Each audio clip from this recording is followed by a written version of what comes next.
last thing I feel like doing. John Tanner, you may want to go on mute.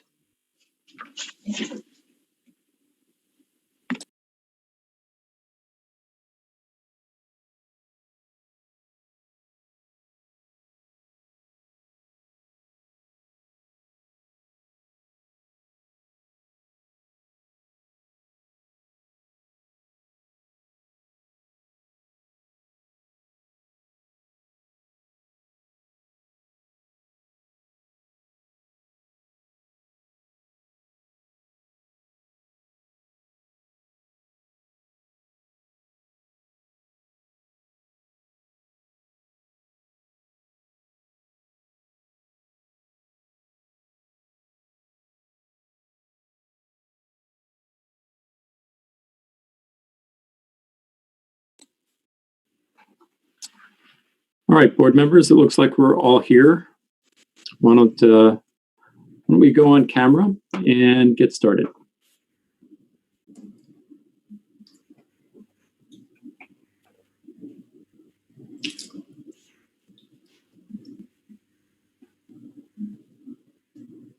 There's a way to hide.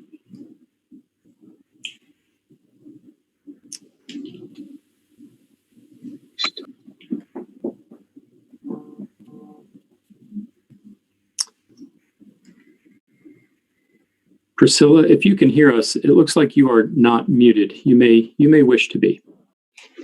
There we go. All right. All right. Gregory, are you ready for us to get started? Okay.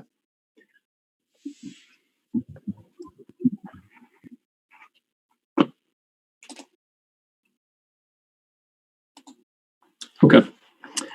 Hello and welcome, everyone. Let's begin our meeting tonight. Welcome to the October 7 meeting of the board of the Valley of the Sun Waldorf Education Association and the school that we operate, which is Desert Marigold School. I hope everybody is doing well and is healthy. I'm grateful, of course, ongoing for the hard work that our faculty and staff are doing at the school to continue running in the midst of a pandemic, and also by continuing to reopen in stages and in a staggered way for in-person instruction. It's a lot to do. I recognize that, and I'm grateful. I'm also grateful for our students and our parents for their patience, for their stick-to-itiveness, their attentiveness, in working with us and ensuring that everything goes smoothly. So we are continuing to meet virtually because of the COVID-19 pandemic and the health and safety concerns and the logistics associated with large gatherings. The public is able to attend tonight, as usual, by Zoom. And as always, we just ask your patience with any technology issues that come up. I'll read the opening verse. The true aim of education is to awaken real powers of perception and judgment in relation to life and living. For only such an awakening can lead to true freedom. And that's from Rudolf Steiner. My name is Matt Walker. I am the board president, and I am a parent of a student at DMS. Why don't I ask the other board members to introduce themselves, starting with Gregory. Gregory Schneider, board secretary and parent of 2 kids at DMS. John Elling. John Elling, board treasurer. Nathaniel. Nathaniel Allen, board member and parent of 3 children at the school now. John Tanner. John Tanner, board member. And April. April Sauer, board member and parent. I'll quickly touch on meeting procedure. To log your attendance at this meeting, please click on the link in the agenda notice where indicated. It will open an attendance sheet in Google Docs. Of course, you're not required to log your attendance, but you can do so if you choose. Another reminder is that due to the open meeting law here in Arizona, we are limited in what we can discuss just to the items on our agenda. And further, for those who have not attended a board meeting before, this is a meeting of the board. It is, in essence, our meeting.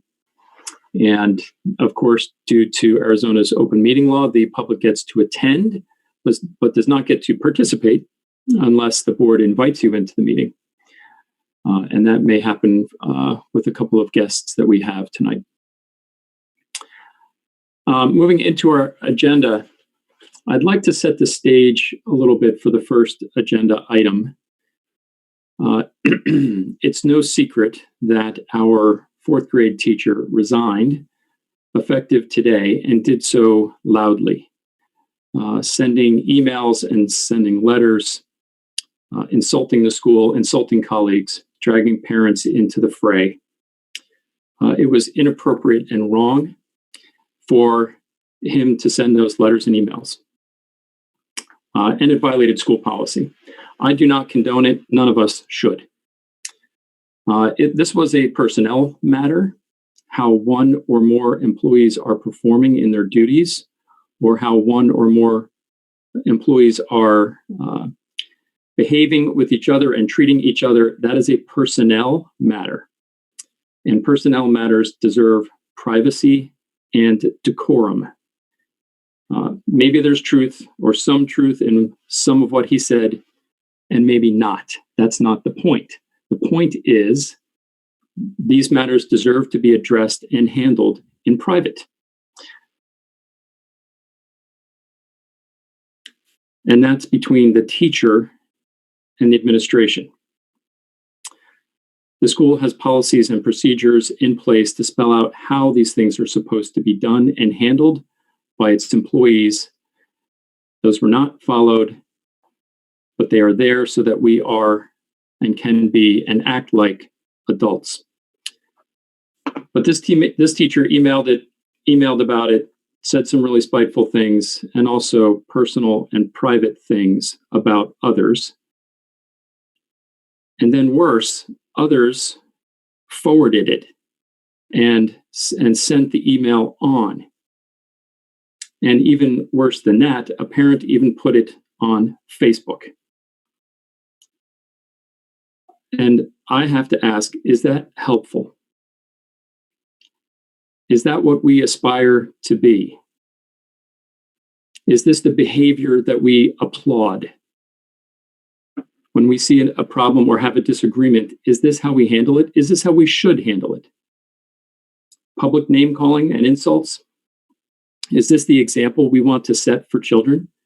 Is this the example we want to set for the students in our school?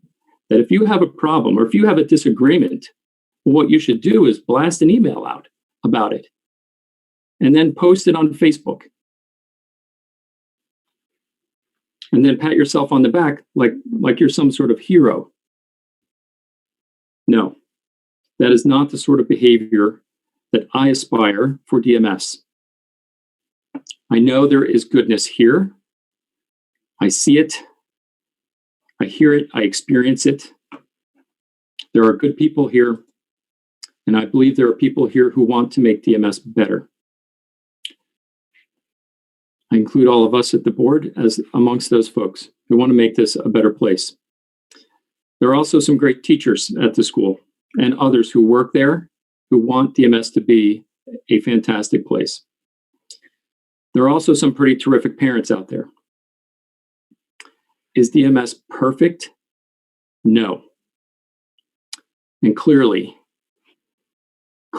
there are some problems and problems that this board needs to address. So in tonight's meeting, we are going to get at some of those things. The first item on our agenda, we're going to discuss some personnel matters and get advice from our outside counsel. We're going to do that in executive session. Why in executive session? Because seeking legal advice is a private matter. Because talking about personnel issues is a private matter. And we don't do that in public. This board does not do that in public. And of course, Arizona open meeting law permits us to have those conversations in private. And that's how we will proceed with respect and decorum as this board. Later in the meeting, we're going to discuss the progress with searching for a new executive director. Towards the end, we're going to discuss a school contemplation exercise. More to come on that. And in between, of course, we'll discuss normal school business as necessary. I'll also say that solving these things and getting it right won't happen overnight. It may take some time. But my hope is that we will all come together to solve these things and address them and not behave as some in our community have behaved recently. There are wonderful things at DMS, and my hope is that we can all see that potential. We can all see what this place can be, and let's be clear-eyed about the problems we face, but let's not back away from them. Let's handle them, address them like adults, and keep that idea, the idea of what we aspire it to be, let's keep that in the forefronts of our hearts and minds as we do so. So as I mentioned, our first item is some personnel matters. And as such, as I mentioned, it's appropriate to handle that in executive session. So Gregory, I'm going to make a motion. Tell me when you're ready for it. Okay. So I'll move for the board to go into executive session to discuss and receive legal advice on some personnel matters from our outside counsel, Dan Pasternak, from Squire Patton Boggs, and also for our executive director, Christy Kriegsfeld, to join us in that discussion.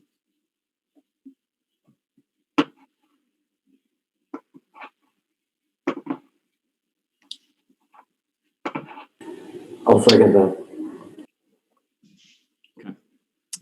Thank you. Any discussion?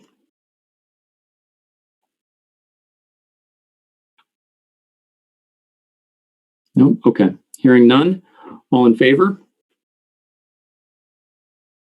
All right. It's unanimous in favor. So the motion passes. All right. I assume you all remember the logistics. You should have in your email inbox a separate Zoom link to attend the executive session. And you all can, the board members and Christy can exit. You can leave this Zoom meeting and go to that one. I will leave this one open, but muted and with the camera off during the time we're in executive session.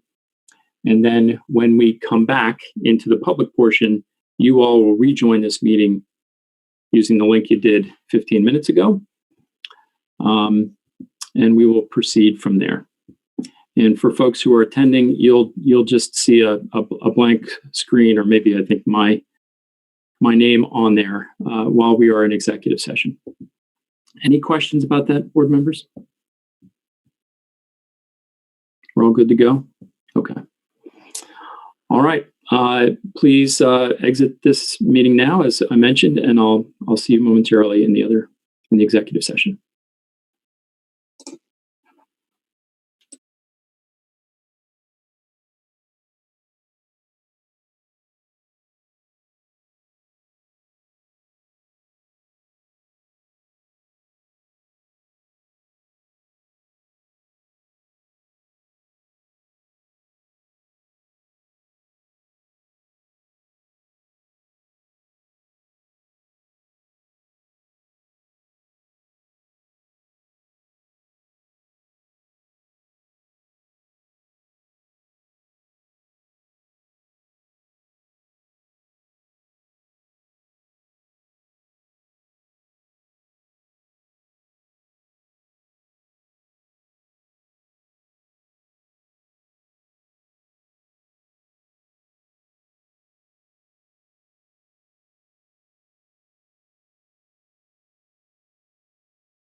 right, board members, why don't we come back on camera here?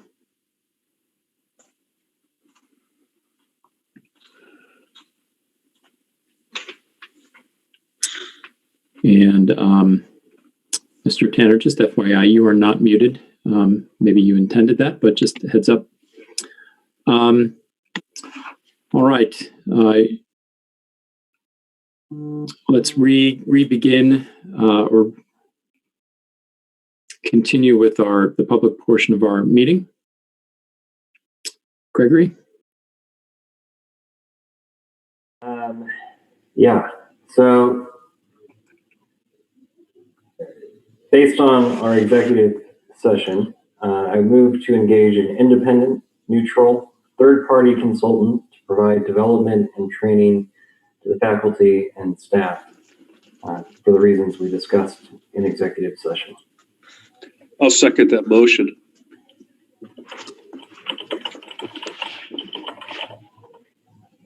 Very good, thank you. Any discussion? All right, hearing none, all in favor? Aye. It's unanimous, the motion passes. Thank you, Gregory. All right, next up on our agenda is budget and finance matters. And Christy Kriegsfeld will invite you into the meeting for this portion. The first item we've got here is an enrollment update. And hopefully, board members, you had a chance to look through the enrollment data that was provided. I believe what I saw is that we are at now 279, as our enrollments actually ticked up a little bit. But I want to make sure that I saw that correctly. Christy, does that sound right? Yes, we continue to have fluctuations between 3 to 8 students. So the snapshot that I sent the day I submitted my report, that is accurate. As far as I know, in the past 2 days, that has not fluctuated at all. So that is the current standing. Great. Good. Okay. And related to that, the 40th day is right around the corner. Is it not? Is it Tuesday? It is. Okay. The 13th. Mm-hmm. And do we have anything special in the works for that? You're muted, Christy. Sorry. We don't have anything campus-wide planned just because of our staggering restart. So we're not going to have, everybody on campus to do something similar to what we did on the 100th day of last year. But the teachers are all aware and are self-promoting the importance of the 40th day and the count. Great. All right, very good. Board members, any questions on enrollment? Yeah, it looks like our ADM, we were actually now slightly above what we had budgeted for based on the enrollment of 279. Is that accurate? No. Okay. No, we budgeted for 291, I believe.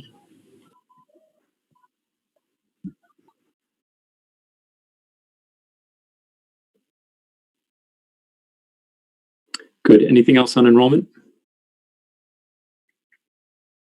Okay.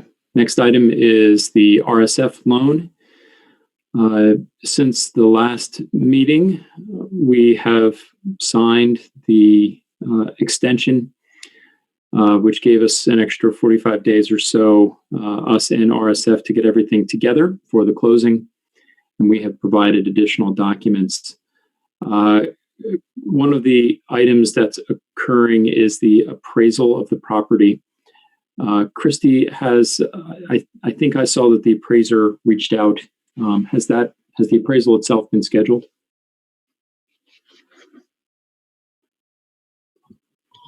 It has. The appraiser had some scheduling conflicts, so we are scheduled to have that appraisal walkthrough completed on Monday, October 12th, beginning at 11.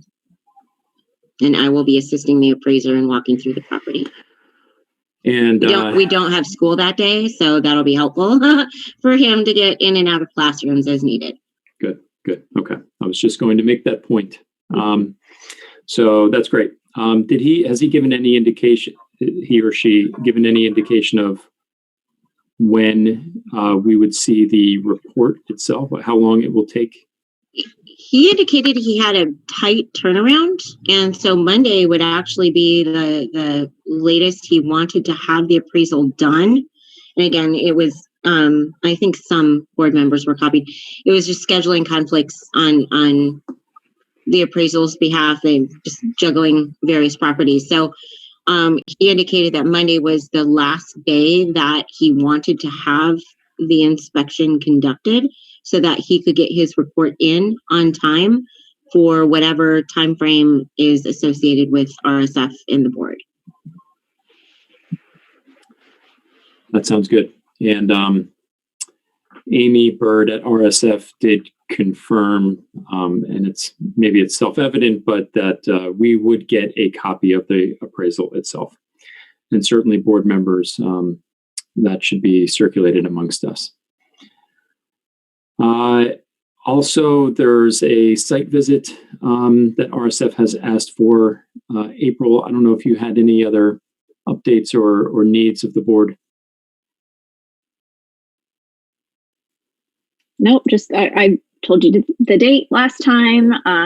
Invitations have already been sent out. I'm getting a lot of yeses. In fact, I haven't had a single no. So we're on task. We're getting it done. Nice. That's great. Terrific. Anything else on the RSF loan?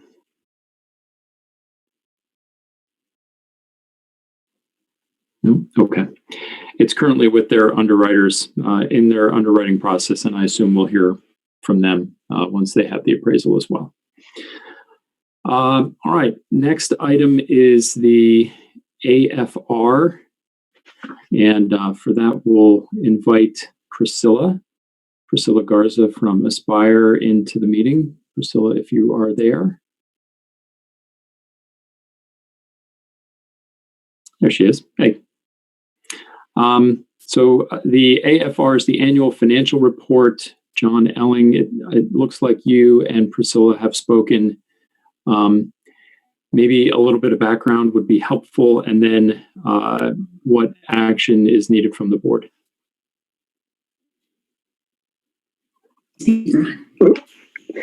And you know what, Priscilla, I can let you take this. As I said in the email that I sent out to the board, this is a report that I wanted to be brought to the board because we're submitting it to the state. I think the deadline is the 15th. And it's something you'll be attaching your signature to, like a signature page that we've done on the other ones. And so I thought it important that it be presented to the board tonight so you all have an idea of it. There were a couple other reports we may or may not touch on, the balance sheet and the P&L. Priscilla sent those over. If we have any questions that may relate to us looking to that, they're available. But other than that, I'll let you take it over, Priscilla. Okay. The AFR is just that. It's the annual financial reports. It's on last year's data. And the additional reports that were sent over are the ones that you're used to seeing. So they match up to the AFR. I just sent you the QuickBooks reports in case you wanted to take a closer look. So I don't know if you want to share screen the AFR or if you guys have it on your own screens. I just want to walk you through it so you know what you're looking at.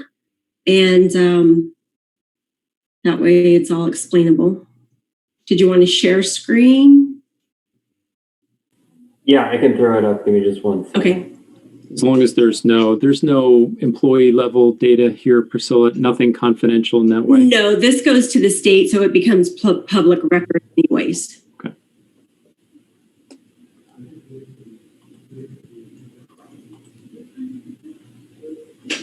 Were you looking at the right document? Yes, you are. Okay, so if you will just move it as I speak.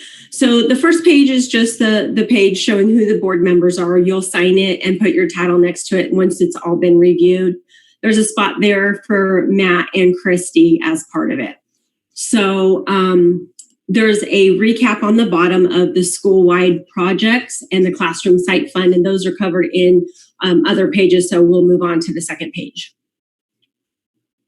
So it actually says page 1 of 10. So the first page here is covering the revenue of the school for the last fiscal year. So walking down the revenue, the total revenue was $3.586,655. Now, I want you guys to all know, and I believe it was in the email that went out, we did go ahead and book the PPP as revenue. In speaking with the auditor had mentioned to us that as long as we have, even though the forgiveness is not official, as long as we've met the circumstance to be forgiven, we are free to book the loan. As audit comes up, and our audit is the last week of October, there is a worksheet that he has sent to me that he wants me to completely fill out for audit. If there's any changes in this, once that worksheet is filled out, then we'll revise the AFR. But in speaking with Brett and running the numbers, we're expecting it to be 100% forgivable. So going down the revenue, the first part of it is the local sources. So there's $105,000 from tuition, and then there's other extracurricular activities of $23,000. So the total is $109,000. The other revenue in there is $237,000.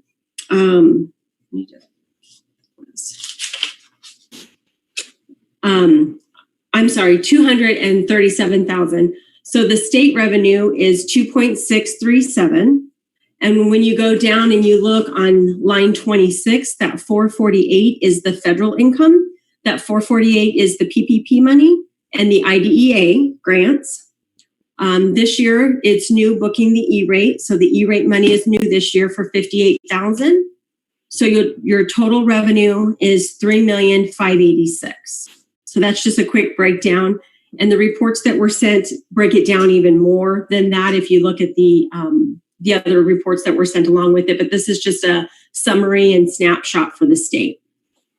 So if I can, Priscilla, just two quick questions to make sure I get it, both around the PPP. One is, so we're recognizing all of that in the prior fiscal year, right? Yes. None of that is in this fiscal year, the recognition of that.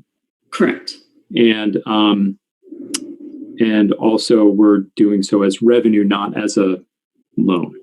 Correct. Okay. And which is a different treatment than we had previously than the last time we looked at this. Yes. Right? Okay. Yes. Okay. There were, and pros and cons. If you remember, the prior contracts had started on 8/22. So going to the end of the year, the 7/5 payroll and the 7/22 payroll, we actually use some of those PPP monies for those payroll. But because those payrolls are part of the prior fiscal year, we can also push back the revenue to offset those payrolls. Okay. Yep. Okay. So then if we go to page 2 is more of a detailed breakdown. And this shows the breakdown of the summary of the salaries, the summary of the benefits, purchase services, and supplies of the different lines. So you have the instruction, the support. Midway down the page is the special education. So you can see what we spent in special education. I do want to say our prior year actual in special education was 337. This year it's 258. So that will create a MOE issue. And when we received that notification, there was also one the prior year. But when we received that notification, we just let the state know what happened. And services changed COVID. So because we have a reduction in what we're spending on from the equalization money towards the special education, it creates that maintenance of effort. So we will explain to them once we get that notification. So just so you're aware. So when you look at the bottom, it shows your total expenses of $3,083,000. So our prior year's expenses were 3.4, and last year it was 3 million. Okay, and that's just the breakdown of everything. Okay, so moving on to page 3, it breaks out the state money separately on these reports. This is the Classroom Site Fund, Prop 301. There are 3 buckets to this part of the money. Bucket 1, bucket 2, and bucket 3 is what we call it. Bucket 1 is your base salary, bucket 2 is your performance, and bucket 3 is other. So what rolled over from last year, we rolled over $154,000 between all 3 buckets. So as we did our supplanting schedule for audit, we were able to use up all of that money. So that money is no longer restricted. Going forward from FY20 to FY21, bucket 2, which is your performance bucket, we don't completely zero that out in the prior year. It rolls over because the performance pay is paid the following year. They just paid it a couple payrolls ago. So what's rolling over in bucket 2 is $58,000. So we've used all of the bucket 1 and bucket 3, so we no longer have those restrictions. Does anyone have any questions on that? That's just the Prop 301, and that's part of like the Red for Ed money as well. So the page that you're looking at now, page 3 of 10, that's the first 2 buckets, the base and the performance pay. And then when we go to page 4, this is the other. So in the other bucket, what rolled over was from the prior year, we rolled over in this bucket $17,000, and there was an additional $70,000 paid out, and we were able to use all those restricted funds towards salaries and the LDC and the teachers. So all of these monies are no longer restricted. So at the bottom of page 4, you can see what I'm speaking about. It shows you the rolled over amount, $34,102.17. And then it shows you how much we received and then all that we expensed. So the only amount that we're rolling forward as a restricted amount is that $58,920. Okay. Just want to make sure everybody understands that, because when we're looking at the RSF loans and we're looking at restricted money, we were able to release the restrictions of the money. Okay. So moving on to page 5, this is another one of the state's funds, instructional improvement. So we received instructional improvement, $13,000, and we were able to use it all between salaries and supplies. So we do not have any restricted money in the instructional improvement money either. Okay, moving on to page 6. Page 6 is for English learners, and since we do not have that program, this page is blank. So page 7, this is a synopsis of like the balance sheet. At the top, it shows you on January 1st, the last fiscal year, the bank account had $219,000. Closing this fiscal year, we had $483,000. So you can see the differences in money there. Part B is showing you your audit fees. We had budgeted $17,000 and the actual was $16,103. And that $16,000 will be reimbursed to the school through the equalization. That is part of the equalization calculations that is added in. Under section C, the equipment is the lease, the copier lease. We had booked the copier lease because it is a capital lease this year. So the copier is that's what that $63,000 is showing, because it is a lease. And then section D is part of the balance sheet that just shows the overall amount of equipment and improvements that is on the balance sheet that matches your balance sheet. And then section E is a summary again of the different areas. the state's forms, you look at the expenses in 3 different sections, 3 different ways. So this is breaking out what is the expenses to the classroom, less supplies, and then they have a number for classroom supplies, and then they summarize the administration, the support services, and the other services. Okay, this page also has your certified teachers versus your non-certified teachers. So our data is showing that we have 12 certified teachers and 18 non-certified teachers. We're showing 108 or 180 days in session. And then there is the summary of the wages paid to the teachers, and then the average teacher salaries.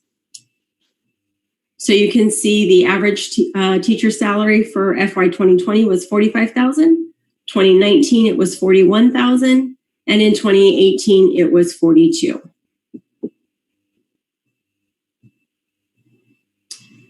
Okay, so moving on to page 8.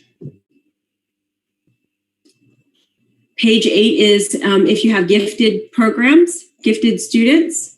And I don't believe, Chrissy, you can correct me if I'm wrong, I do not believe that there's any gifted data. I did not receive any. If there is, let me know and I'll update it. No, you're correct. Okay. And then this is also a section that looks at the SPED program, what we budgeted and what was actual. So $432,000 was budgeted, $258,000 is what was actual. So moving on to page 9. Page 9 is again the federal income. So this just shows that you are receiving money for IDEA, $42,000 in IDEA, and the revenue that we received, we also used in expenses. So we are not making money in that program. And then page 10 is... Hang on, can we... I'm sorry? Yeah, let's stay on 9 for a moment. Okay. In line 19, the 406,400, I believe, is the PPP money. Yes. But that's a different total than we had on page 1 or 2. Because page 1 or 2 it's the 44. You're looking at page 1. The 448 is adding the IDEA and the PPP. Okay. Because they're both federal sources. Okay. And all schools that were that applied for and received PPP money, this is how they're handling it from an accounting standpoint. It depends on who their auditor is. Some of the auditors are are interpreting the guidance differently. I've spoken with our auditor specifically on your account, and I have the same auditor for 3 other accounts, and we're handling it the same on all 3 accounts.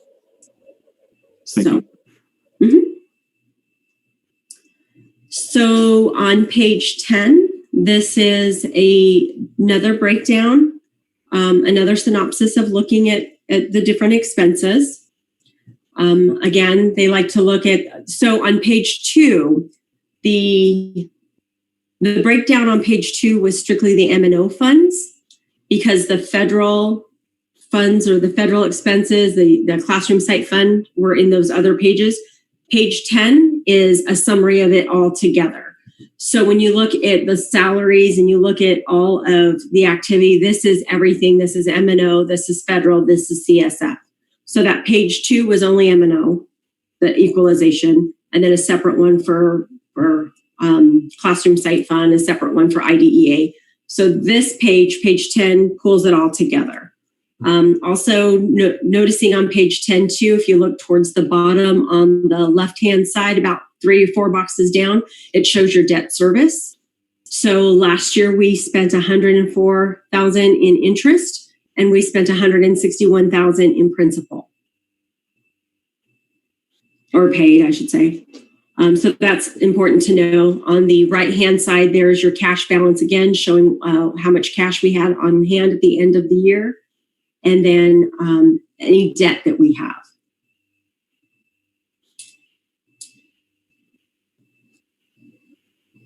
Are there any questions? So this is just a different way of looking at, this is the way the state requires us to report the data, because all schools are using the same format this way because everybody has a different chart of accounts. So to help you look at this and to understand the numbers, I also sent you the QuickBooks financial statements so that in case you wanted to do comparisons or in case you had any questions, you could see the reports that you're used to seeing. I appreciate that, Priscilla. Thank you. No problem. John Elling, I believe then the new financial report, if you will, financial reports reflect the new accounting treatment of the PPP loans. And so we likely should get these to RSF. Yes, I agree. Yes. And I think what I had sent to you was the month by month one in each column. I did send you the collapsed one. That number 3 is what we usually show when we're looking at it because it's a collapsed version. You can give them that one, or I can do one that's expanded but not by month. So just let me know which one you want and I will run it for you. Yeah, I'm not sure what they want. So maybe Okay. we should ask them. John, do you Okay. mind reaching out to them and say, hey, we've redone the accounting treatment of this one thing. It's kind of a significant line item though. Oh, absolutely. Yeah, do you want another run of the finances from, it's the prior fiscal year too. I mean, it's in the past year, but they may want to see it. Right. Now, Sure. I do want to let you know that prior to us doing this, the AFR, we did do all our audit prep. So Monique and I have gone through the accounts, gone through the payables, the receivables, the prepaids, and looked at anything that we're supposed to look at for audit. So we are audit prepped with the exception of running the calculations for the PPP forgiveness that he's requiring. Again, if he goes into audit and he finds anything that he wants to treat differently, there could be changes. And if there are, I will bring them to you, but I just want to make sure that you know that these are unaudited at this point. Got it. Well, that's great progress that you guys are ready for the audit. Yeah. Nice.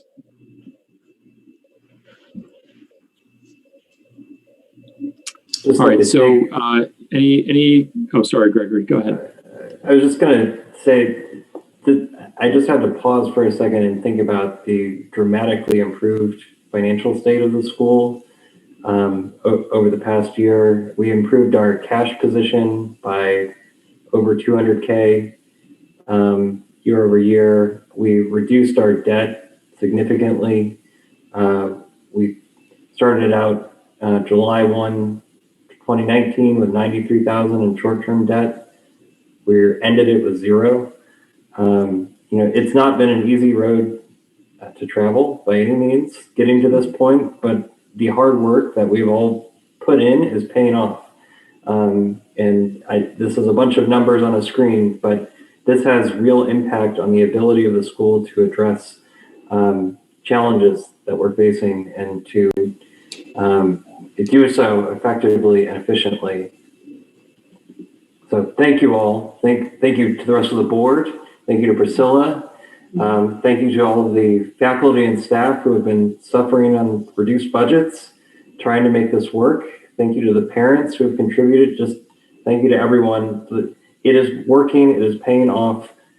Please stick with us. We're making this happen. The good things are coming.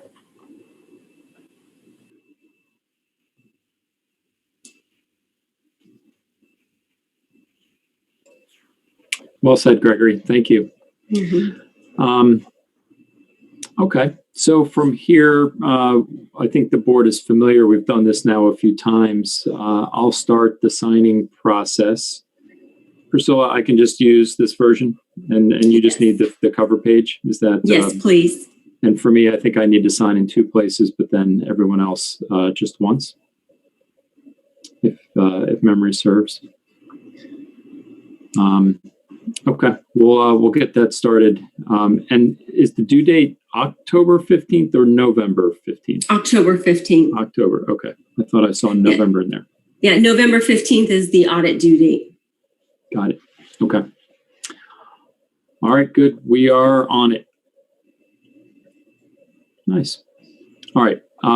Anything else for Priscilla tonight? No. All right. Priscilla, thanks as always for the help and support and the expertise.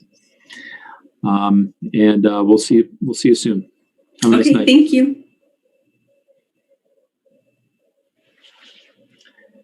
And Gregory, if you could probably stop sharing when you get a second. There we are. All right. Ready for the next item, Gregory? Yeah, okay. Next on the list is all items and matters related to COVID-19 and school reopening. You have received Christie's report.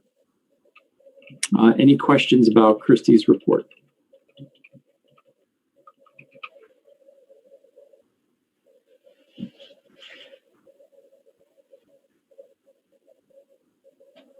Nope. Okay.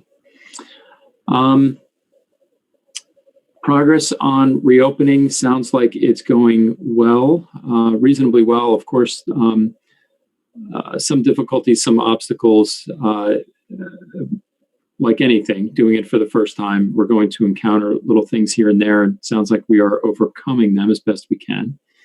The one exception that, at least to me, we may want to chat about is the acknowledgement and disclosure form, that apparently not everyone is signing it, but is still bringing their children to the school for in-person instruction. Christy, can you give us a sense? Is it widespread? Is it a couple of folks? What's the magnitude? So far, it's a few folks, and we've attempted to do our due diligence and follow up, make the phone calls, send the emails, stressing the importance of everybody acknowledging and being on the same page that we are all in this together and that we all need to commit to the health and safety protocols and procedures that are necessary in order for us to reopen to in-person instruction. So far it's been only a few. We continue to send it out class by class as we do the staggered reopening. It is being managed at a class level, meaning that we are sending out this form to each specific class and then tracking the receipt of the acknowledgement forms by class so that we can have a better sense of who hasn't completed it, so that we can have those families contacted and wait for them to complete those before they are allowed to come onto campus for in-person instruction. It's super important. Like I said, we are all in this together, and we all play a role as the community to ensure best as we can the health and safety of our faculty, staff, and students. We are midway through our re-staggered start. We welcomed 2 more grades this week. Next week, we're going to have a few more, and then our final reintroduction will be on October 19th. So it's super imperative that when families do receive those forms, that they fill them out, they submit them, we are tracking them, and we are, being monitored. So it's important that we have everything in line in the event that we do have any sort of inspections or site visits, that we are doing what we are supposed to be doing, again, to adhere to the safety guidelines. Yeah, and if we are saying we are doing something, we have to do it. That's what compliance looks like in some respects. Do you need anything from the board in terms of helping to get these last few parents to sign? Not at this time. I just wanted to, bring it to the board's awareness and the community's awareness for those who are attending that this is super important and we need everyone's participation. And we're not alone, right? It's not just DMS that's requiring this sort of form. My understanding is most every school is doing the same. Yes, most every school is doing some variation of what we've put out, and it is, again, just to ensure that we're all doing our part as community members to ensure the health and safety of our children. And it is a commitment of all involved that, we are taking those precautions. So yeah, you're absolutely right. This is a variation of what most schools are doing who are reopening for in-person instruction. All right, very good. Any other questions about reopening? April, did you have something? No? Okay. All right, well, our thanks and, Gregory? Yeah, sorry, just one question. I know that at least in one of the communications I got, it was something about there was going to be some type of health check when students arrived on campus. Is that still part of the plan? Is that still happening? Or has that changed? I just asking my own kids, what's happening when you get dropped off. It sounds like temperature checks may not be happening or not happening consistently. So I was just wondering, where are we on that, and what should people expect when their kids are dropped off? Absolutely. So yes, when we first started developing our plan and posted it, temperature checks were at the forefront of the Department of Health guidelines. They have since stepped back from that. And their recommendation that this needs to occur on a regular and routine basis. So what we have done, at least for now, based on current guidance, is we are not doing temperature checks of every child who is dropped off. That is, again, part of this COVID acknowledgement participation form that families are doing their self-assessments, their self-checks. If there are indications that a temperature check is needed, teachers are using their discretion to take those temperatures. What we are doing is having the kids, again, stay in their cohorts when they are dropped off. They are escorted by their teachers onto campus to their assigned hand washing stations. Again, being dropped off wearing masks, and masks at those times where there could be that kind of cross interaction with other cohorts. So they are dropped off with masks. They are proceeded to hand washing stations, at which time they sanitize. They go directly into their classrooms. And if the teachers are observing signs or noticing anything, they will engage in temperature checks, and we in the office will then come in and also help facilitate those kinds of health checks. But we are not taking the temperatures of every child who is dropped off at the morning drop-off. We do have the PPE in order to do so. We are equipped to do that. So if that does need to change, we are ready to pivot and implement that immediately. Got it. And I know I had seen several national news articles about, in the last week or 2 weeks, about whether or not it was useful to check temperatures. So glad to hear you're staying current on the latest advice and doing the least intrusive thing for the kids while still monitoring the health. But thank you.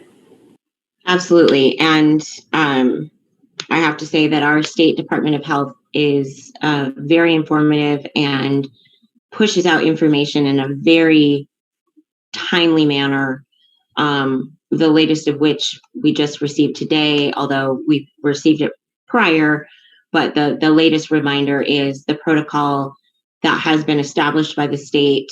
If we do have a case, what we need to do to report it, and to whom, and a protocol associated with that. So we are in line with what the state is requiring. And we're prepared for that as well. And we have all of the forms and associated documents. And again, we have a direct line to the Department of Health to make any sorts of reports. Hopefully we will not need to, but we do have all of that in place. So maybe that's a good segue into our next topic. And this is purely precautionary, but we should have some sense of under what circumstances would we reclose the school. And again, like I say, not aware of anything right now that would trigger that. I don't mean to alarm anybody, but we should be ready. I don't know that we need to be precise in things, but perhaps we can discuss and identify some of the criteria or factors or elements where it would push us in a certain direction.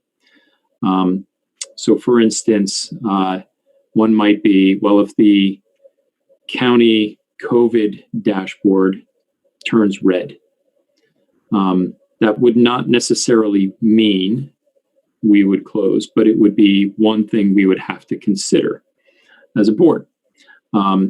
So what are some of the other things that we should collectively have an eye out for as it relates to possibly, if in the future it became necessary to close the school and move back into a remote only situation? What are some other things on your mind besides the dashboard?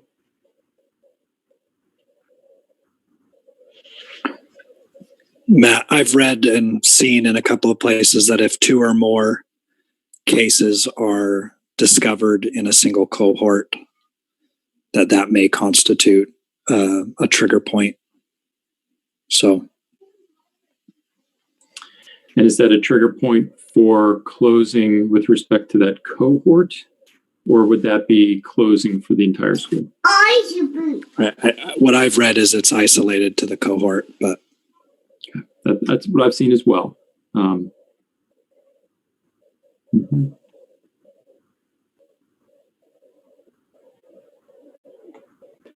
And Christy, has the state or the county come out with precise guidelines here, or is it still like it was months ago when we were deciding whether to open in the first place?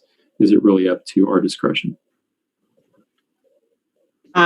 It has maintained the status quo. If we meet those benchmarks put out by the Department of Health and the state, then we are free to use our discretion to stay open. I haven't seen anything contrary to that.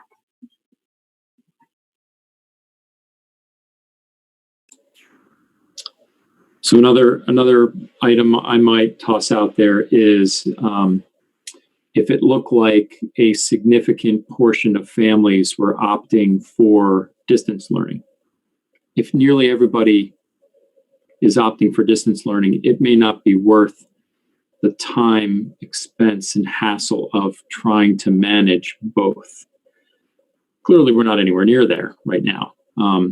But again, I'd say if no one's taking us up on the offer of in-person, well, then maybe we would shut down the in-person portion.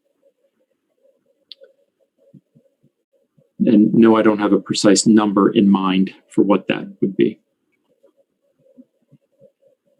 Yeah, in terms of the selection form responses, and we are continuing to do follow-up. There are quite a few families who haven't responded either way. We are treating that as a default that if you do not respond, then you will stay remote.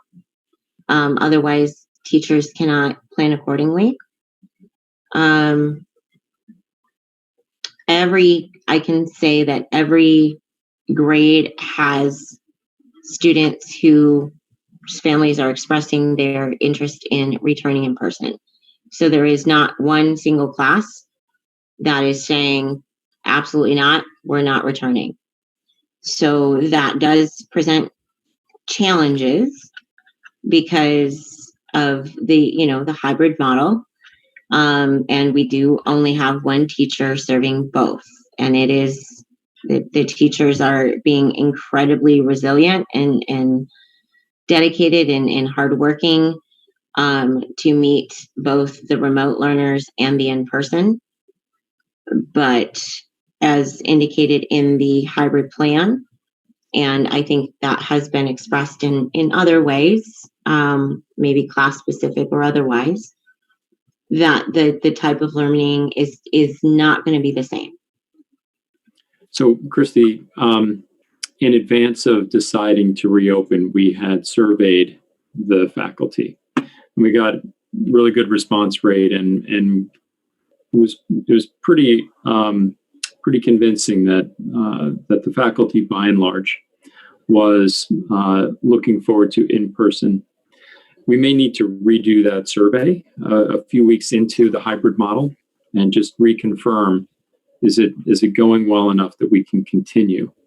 It is a burden on our class teachers, as you mentioned, having to do both. And if we are restraining them in some way, or if they believe it's not sustainable over a long period of time, then I would certainly want to know that. And maybe a survey in a few weeks is a way to get at that. Yes, I mean, this is, the key word that we've been emphasizing throughout this year of 2020 is the flexibility and adaptation of what we put out there as circumstances evolve. And we did anticipate that there were going to be some aspects of the curriculum and instruction that just will not translate well into a remote format. It's an experiential education and curriculum. And even when we were fully remote, there were associated challenges with delivering certain aspects of that curriculum through a virtual format. Now that we are moving into a remote hybrid, those challenges are even more apparent. And so, yes, I mean, I think we need to continue to look at this and what is working and what is not, and trying to make those adjustments, both for the faculty and for the students, and the families. There's so many families who parents are starting to return to work, and so we recognize that challenge as well, and want to meet that as well. But there's, I think, in particular, and not only other class teachers, they're enduring their challenges, but the specialty teachers, I think, too, are having their challenges, because how do you have half remote, half in person, and deliver the type of instruction and curriculum that many are used to? And so we're working through that and coming up with some, creative ways. Maybe we do have, for specialties, there's just going to be just a more separation, that, the remote learners cannot learn at the same time as the in-person learners for those specialties. We're just going to have to come up with some different ways of delivery. And I assure you that the faculty as a whole is aware, is working, is being creative, is being collaborative, and it's really awesome to see. It really is. And I just kudos to all of them. Yeah, and like you said, flexibility, adaptability for sure. Well, appreciate their efforts. Let's keep tabs on that as best we can. Board members, other particular factors or criteria you would say are directly relevant and might trigger us to consider closing? April? So Nathaniel mentioned 2 or more in a cohort. I think we also need to take into consideration, we have a lot of large families at our school. I have 1 kid in 1 class, and in that 1 class, there are 3 families that have 5 or more kids. And a lot of them are at DMS. So we really need to, just take that into consideration, because if 1 class is shut down, but 1 kid in a family was exposed to COVID, and there are 5 more kids in that family who are on campus, that could potentially be an issue. So we just need to take that into consideration as we're making our plans about this. Yep, that's fair. And that goes back to what we were discussing earlier, that acknowledgement and disclosure form, which outlines some expectations that the school has of parents to help manage this. Good. What else?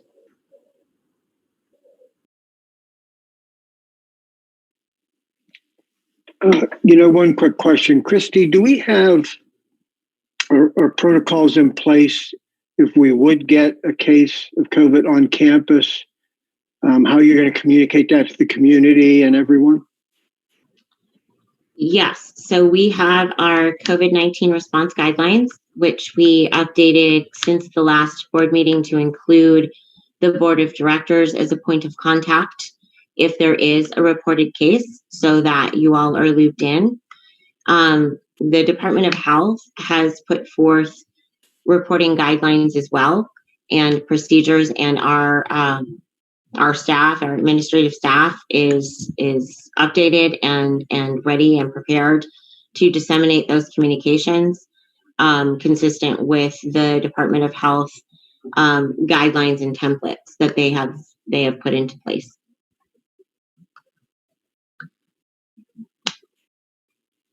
Okay, thank you.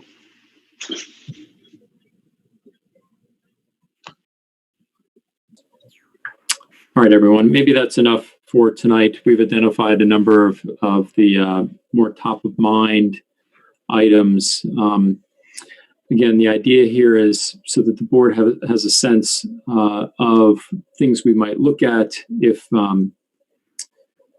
we were ever to see these things. It might trigger us to reevaluate whether to close the school to in-person instruction. But fortunately, we're not there now, and hopefully we don't wind up in any of those places. All right, let's keep moving down the agenda. Next on the agenda is the number of updates on the executive director search. So first is progress with the search for an interim executive director. The one thing I'd say right before we discuss this, I do want to keep names out of it. Names, anyone who has applied for any of these positions, we should keep their identity confidential for now. Obviously, at some point, if they were to progress through the interview process, it would become public. But for now, we need to respect these people's privacy. Maybe they have existing jobs, and maybe their current employer would not be too happy with them applying for different jobs. So there's reasons to keep it confidential as best we can. So first item, as I mentioned, progress with the search for an interim executive director. I'll say that I'm in contact with two reasonable possible candidates. They are from, in essence, an HR staffing firm. This is the sort of thing they do. And both of these folks are very experienced and likely could step in to run the ship for a short period of time. But it's early, and I think one of the things we need to figure out, and hopefully tonight, is what exactly our process will be for interviewing these folks and making a decision on the interim executive director. But before we do that, does anyone else have any active leads at the moment?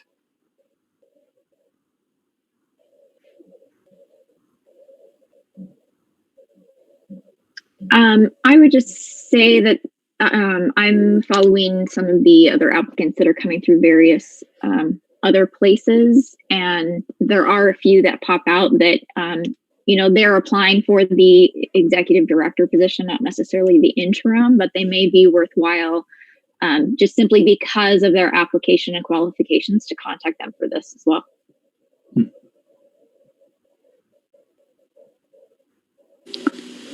Same, Matt. I wanted to ask if in this discussion about potentially setting up the interviews and all of that, if there's even a chance that we just hybridize it. Interim would be in lieu of a permanent, but if we have candidates that would qualify and could be vetted successfully,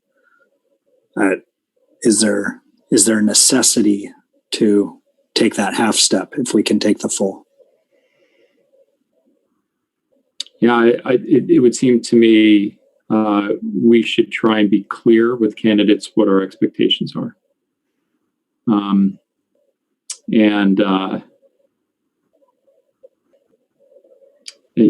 It's a tough thing.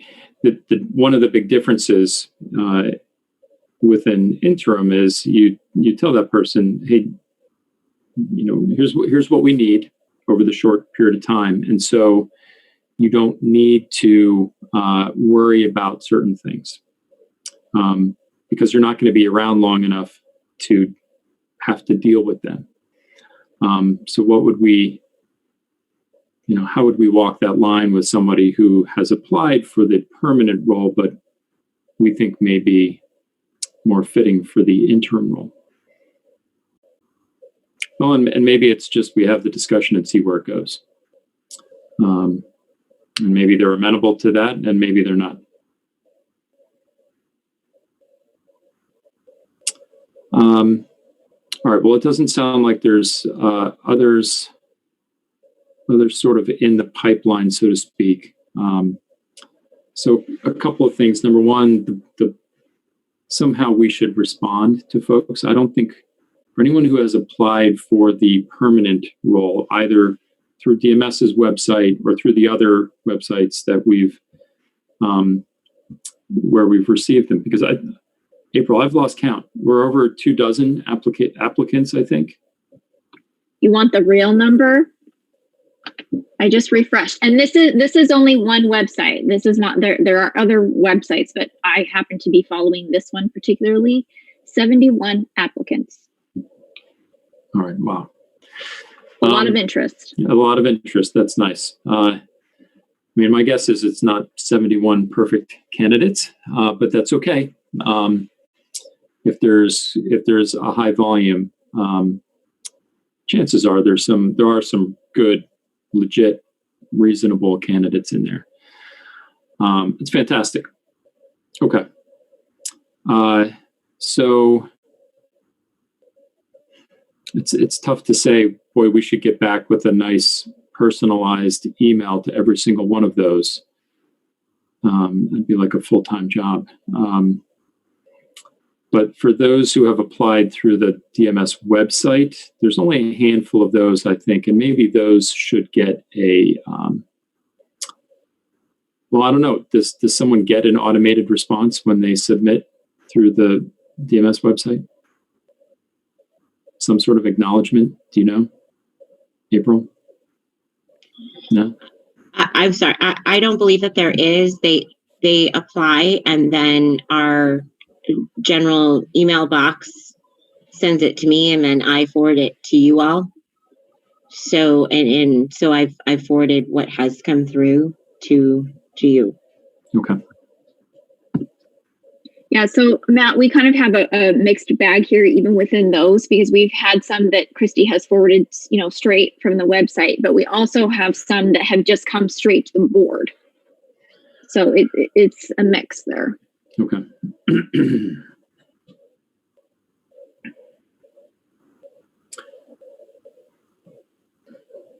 Well, April, would you be willing to provide a sentence or two email back to folks who have applied either to us directly or through the website? Thank you. We've received it. We're evaluating. We'll get back to you shortly. Just something to know it's not fallen into a black hole. Yeah, I can do that. That would be awesome. All right.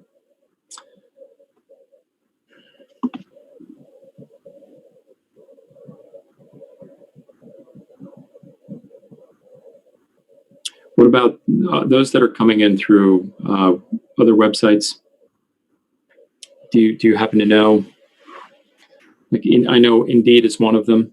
I just don't happen to know what happens when you submit an application through.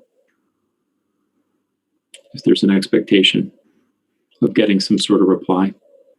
I don't know that there's an expectation, but it does look very user friendly, where you can, there's like a message app within the site. So it's a lot of candidates. And I don't know when we would like officially get to them, but a part of the application, at least on this site, is when are you available? And everyone responded this week when they're available. We're not going to get to them this week with a full-blown interview and whatnot for a permanent position. So just a little, like you were saying, just a little canned message of, we've received your application. Thank you. We'll get back to you in when we're ready or in a few weeks or whatever.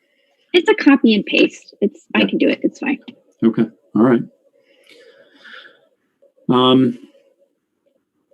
Well, then really the process or the question becomes and I think, hopefully I'm not speaking out of turn here, but we all want to move forward rather quickly. Not to say we will rush or make a poor decision, but rather let's get ourselves together and move with in a deliberate way.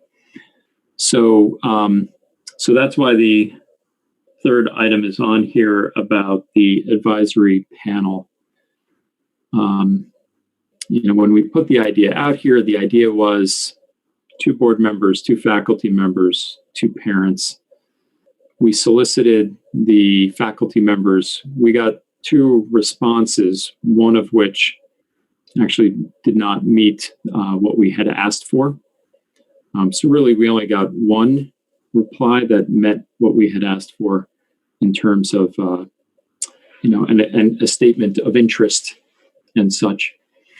And as you know, we didn't get any parent replies at all. And so at our last meeting, I believe it was our last meeting, we said, all right, we'll just move forward with 2 faculty members and 2 board members on this advisory panel.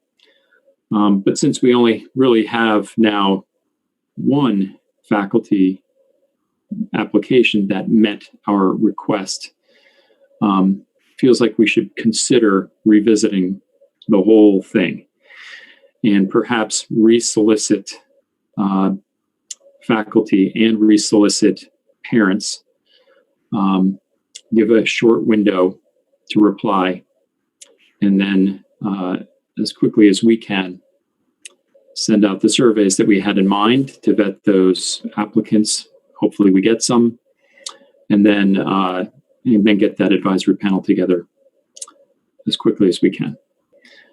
What do y'all think about that? Nathaniel seems interested in that. Sounds right. I think it needs to be, you have a week. We just can't stretch this out, given all the other considerations at play. We want input, but this is not a let's take a month and find people situation.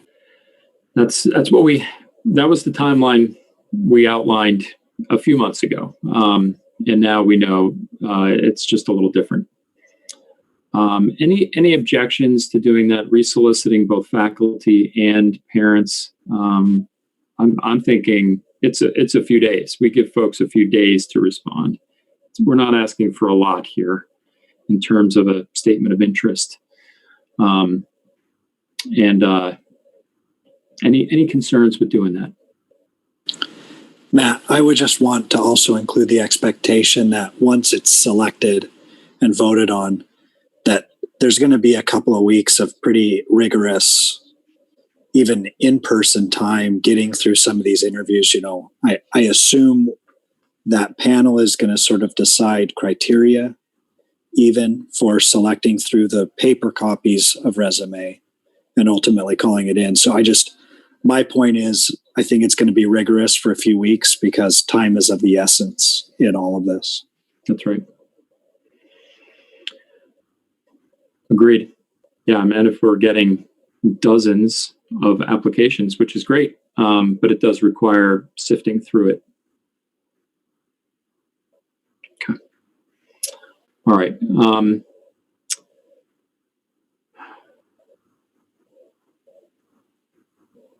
In the past, we've done this by motion. So just for consistency, I'll move to resolicit faculty and resolicit parents for participation on the advisory panel to help with the interviewing and selection of and input to the board regarding the permanent executive director.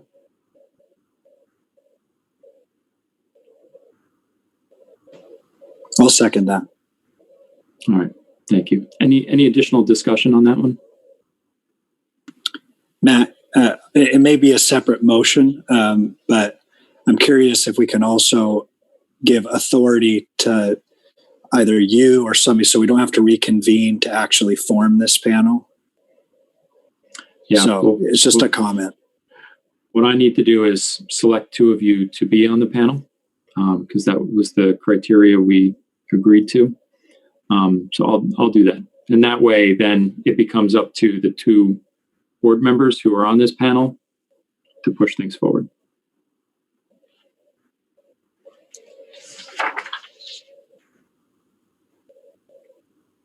Okay. Any other discussion on the motion? All right, all in favor?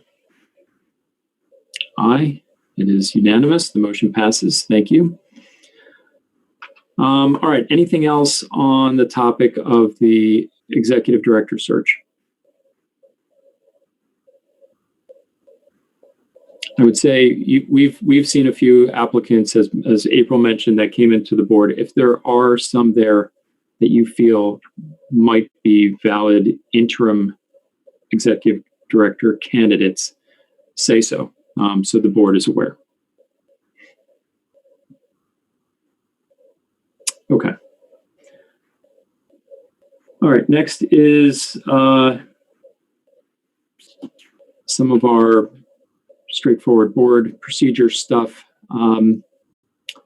First is the approval of minutes, and we had two sets of minutes to review and approve. So I will move for the approval of the minutes of the public portion of our meeting from September 23rd. I'll second. All right, thank you, April. Any discussion? No, all in favor? Aye. And abstaining? Gregory, okay. The motion passes. Thank you.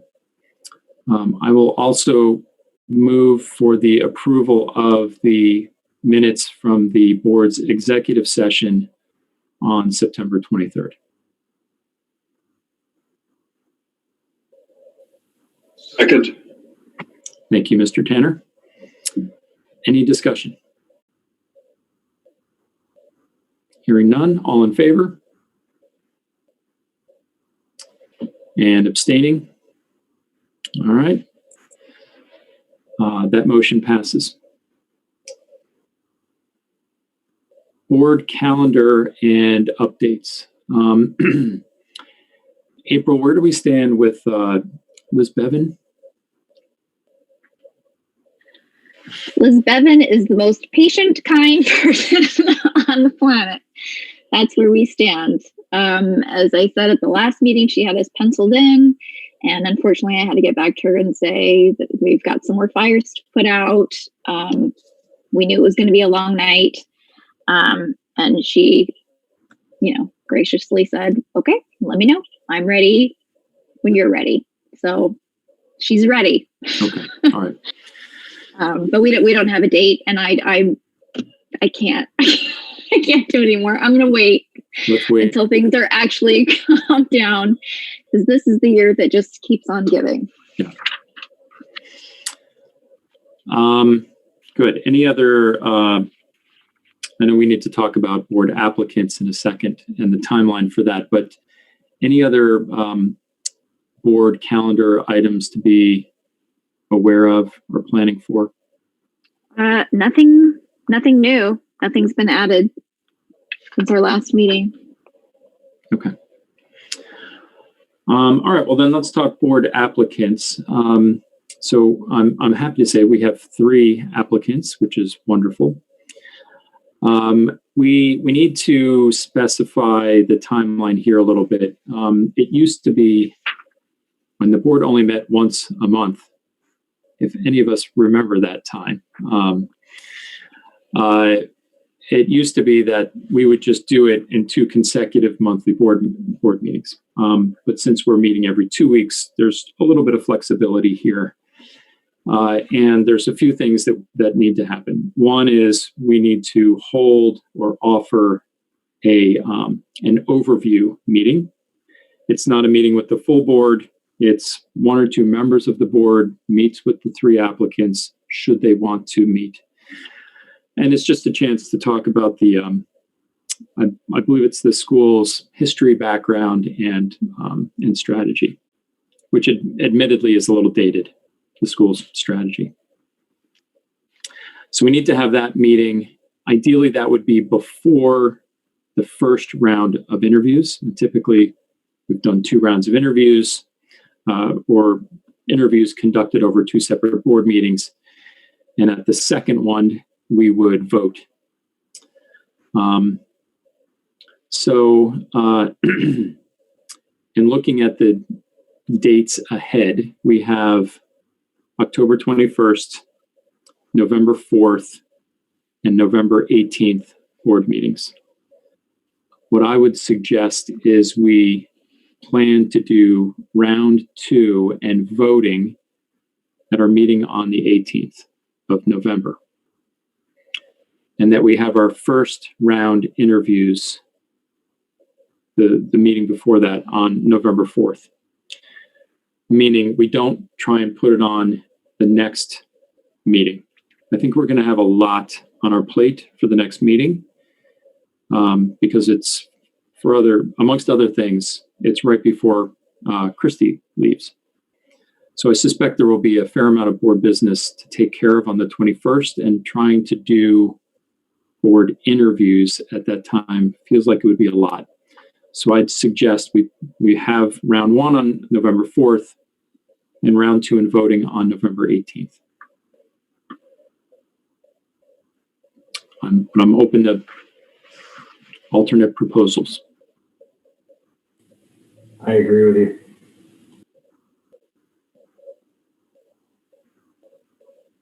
April?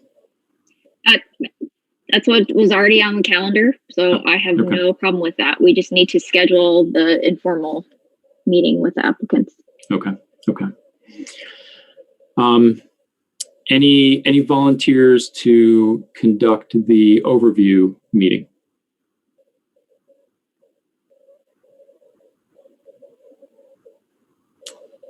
All right, I may have to name a couple of volunteers then. All right, no problem. I'm sure we can figure that out. It's a low stress, pleasant interaction, and it's an hour. It's not days and days. All right, good. Anything else on the board applicant process and timeline?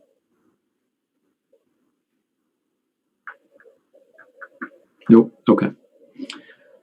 All right. Then the last thing we have here is this admittedly vaguely worded review and consideration of school-wide contemplation exercise. So this is an idea that I had, and so I'll walk you all through it, and then we can discuss and see where we go from here. But I mentioned at the outset that the outset of tonight's meeting that there are some issues in our broader community. There are a few main groups here within the school. You've got the board, obviously, faculty and staff, parents, and students as well. It seems to me that we're not necessarily all on the same page. Collectively, the community, if I can use that term broadly to include all of those groups that I just mentioned, it seems to me the community is not on the same page about the school's values, not on the same page about how we discuss and confront the difficulties that we face. How do we deal with problems? It seems to me it's not handled well. It's not handled like adults today. How could we better communicate and collaborate with one another? Do we have a shared idea of what the school stands for? And are we all aligned to that? And are we all pulling in the same direction? Are we all working together for that common outcome?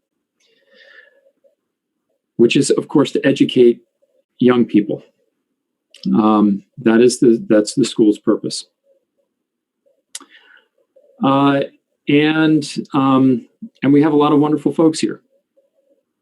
I wonder if everyone has had the opportunity recently to share their views and share their mind on things. And it's a difficult thing to try and get all of these voices. So if you ask 5 different people what's going well and what isn't, I think you're going to get 5 very different answers. But that's okay. It doesn't mean that we shouldn't do the work to try and find that out. And my understanding is that the school has done things like this in the past. So what I'm thinking of, or what I'm calling here, this school-wide contemplation is, in essence, you bring in an independent third party to meet with folks from each of those groups, ask a lot of questions, and identify what's going well and what isn't. That this independent person would presumably prepare a report of some kind to the board, or maybe just a report out to the community. And then we, the board, though, would decide, where do we go from here? What do we do with this? Because it feels as though, like I mentioned, that we're not everybody's on the same page, and if not everybody's on the same page, then I worry things will get worse rather than better. And don't we all want it to get better? So that's the idea. But let me pause there. Hopefully I've worded it in a way that is constructive and positive, because that's what I feel about this. That would be my intention, or hopefully our intention in doing it. But hopefully I've said it in the right way, and you guys get the gist of what I'm talking about. Let me pause there. Questions and comments?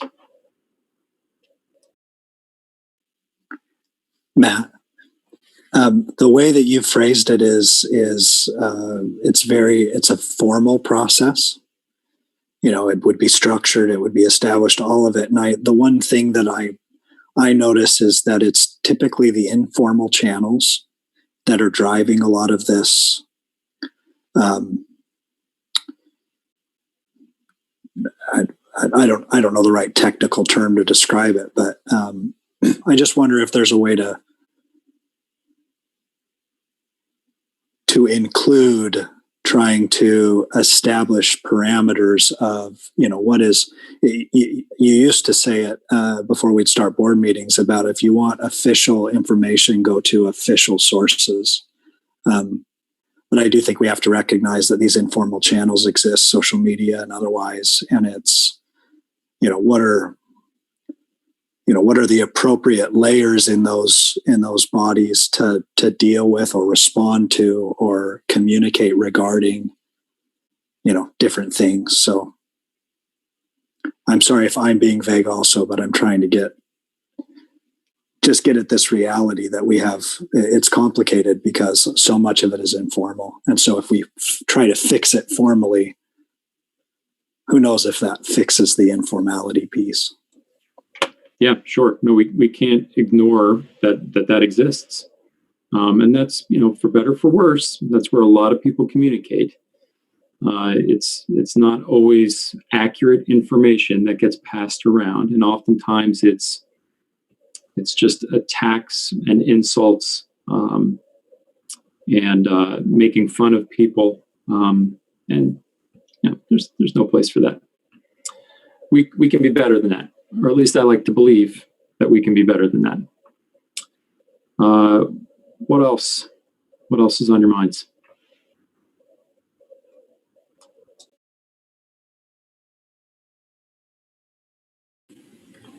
It just seems like something that's needed on multiple levels. The school has been through a lot of transition. Even before we had a forced transition through dealing with the pandemic. So to the extent we can push the reset button, for lack of a better metaphor, and get on the same page again as a community, that seems extremely helpful. And to Nathaniel's point about, what about all these informal channels?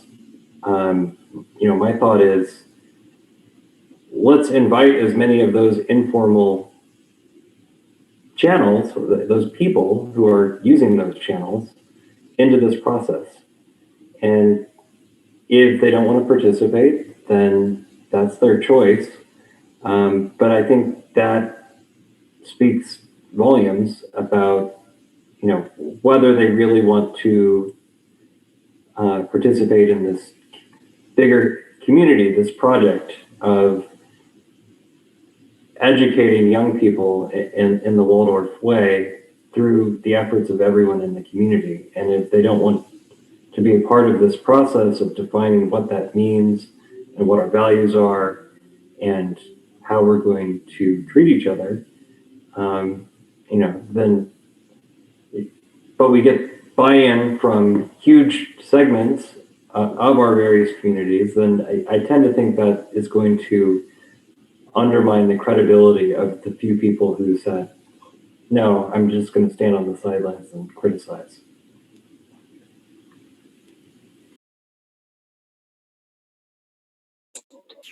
But yeah, I like that a lot, Gregory, and it's a good reminder that our net should be wide here. Maybe it's a small thing, but we agreed earlier we're going to resolicit for parents to join this advisory panel, even though we didn't get any interest the first go around. It's a small thing, but we do want folks to be a part of this process. And, we both want their input and we need their help. But help would be nice.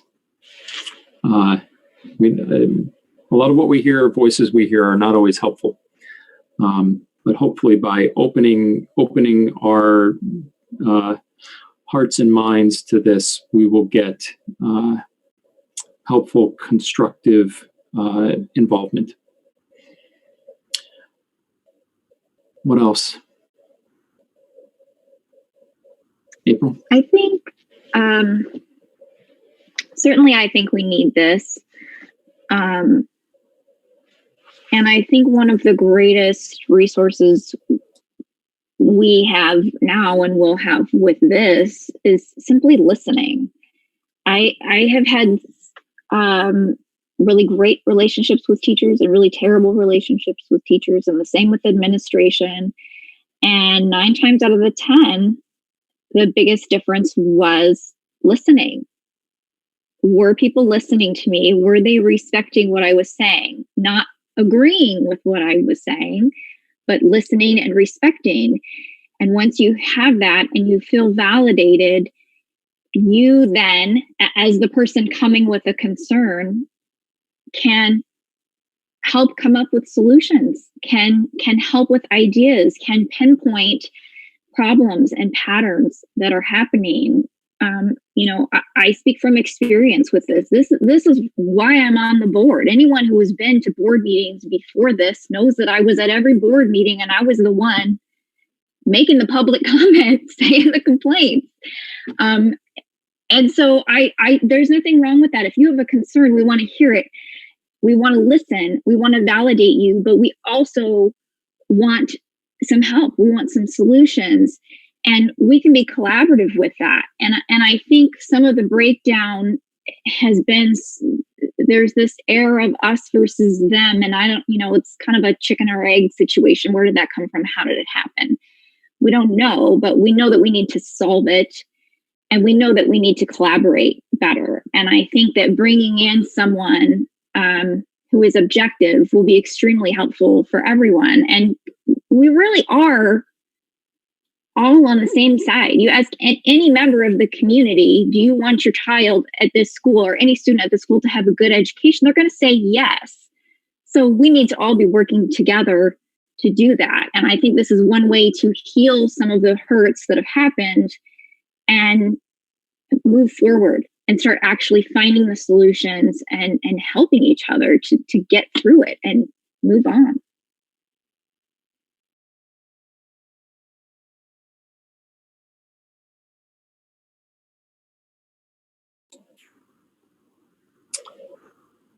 Good. All right, Mr. Tanner or Mr. Elling, anything to add into the discussion here?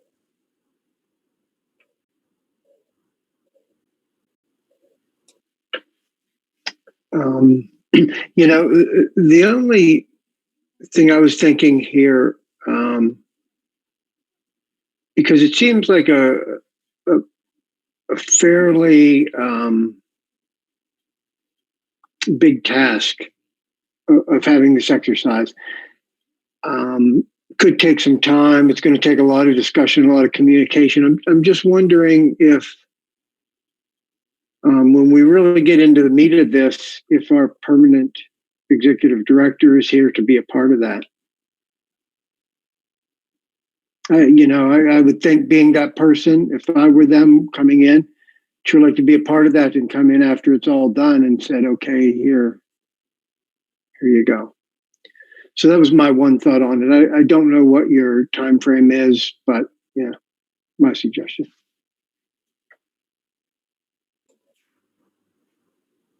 Yeah, in an ideal world, sure. I think that's a really good point. They're like all of us. If we participate in something, we're much more likely to, buy into it, if you will. And it would be great if that person is here. Well, and and the other thing is this plan. There's going to be a plan that comes out of this and action steps that we're going to do, which is going to require a lot of buy-in from a lot of people. And, the executive director is probably going to be the one that's going to be the champion of that cause. And so, they're going to be at the forefront. And so it'd certainly be behoove us to have them be a part of the development of it, that mission and that vision and how this community can pull together to improve things here at Desert Marigold.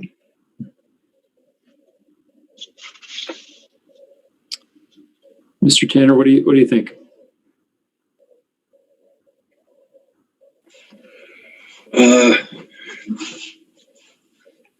I think there's a lot of dialogue that needs to happen, and I think it needs to become mediated from an outside source at this point. And so I agree with the conversation, and I look forward to constructive dialogues. I always hear a lot of people saying, well, and this is what Mrs. Sauer is saying, not to, it's just that people say, well, I don't feel heard. I don't feel heard. And I really appreciate her remark. She says, well, at least I feel heard and validated. You may not do what I want you to do necessarily, but at least I feel like I had your ear, and you're able to process my feelings or my thoughts, and so at least I'm able to make a contribution and not be frustrated that I can't make the contribution that I'd like to make, because ultimately it's true. I think everyone really loves the school, and it's extremely draining to be constantly putting out fires rather than being a gardener and trying to see what's going to grow next. And there are so many really wonderful things that could be happening on this campus. I'd really like it to turn around as soon as it can possibly happen. Hear, hear. Okay.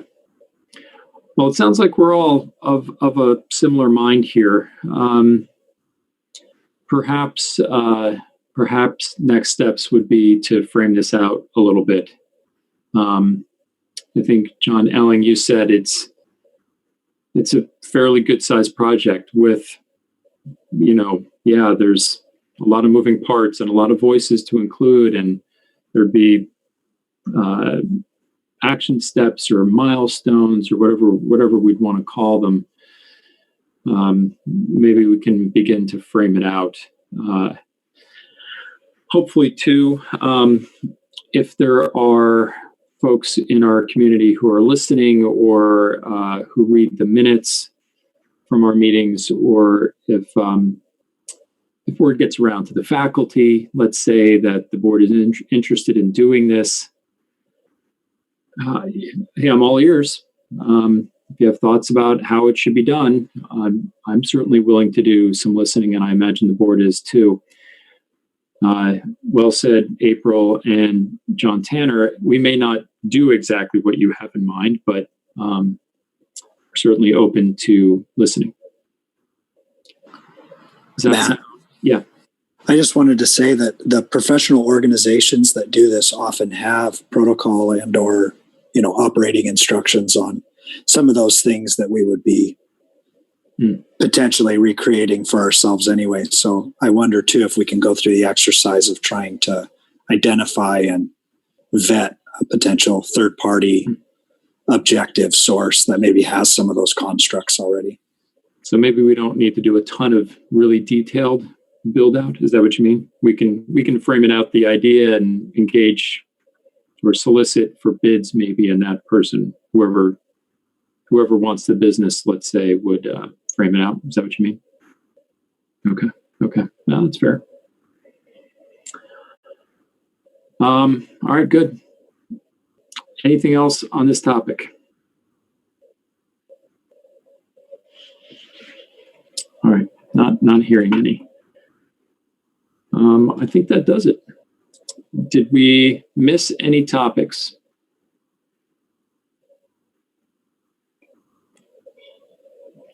All right, looks like the answer to that is no. Therefore, I will move to adjourn. Second that. Thank you, Gregory. Any discussion? No. All right. All in favor?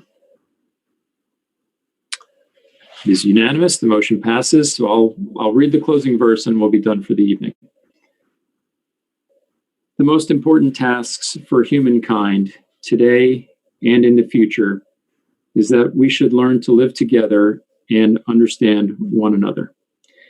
If this human fellowship is not achieved, all talk of development is empty. Seems like a pretty good quote for what we were just chatting about.